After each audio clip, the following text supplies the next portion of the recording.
bio car do zadnjeg dukata.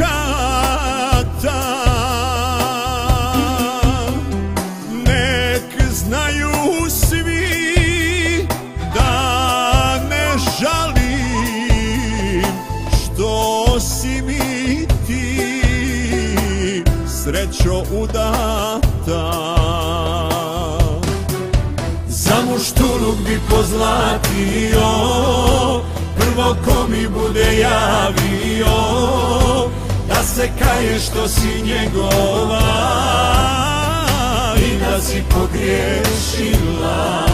Za muštuluk bi pozlatio samo kad bi opet saznao da kraj njega sada imaš sve, a još pitaš za mene.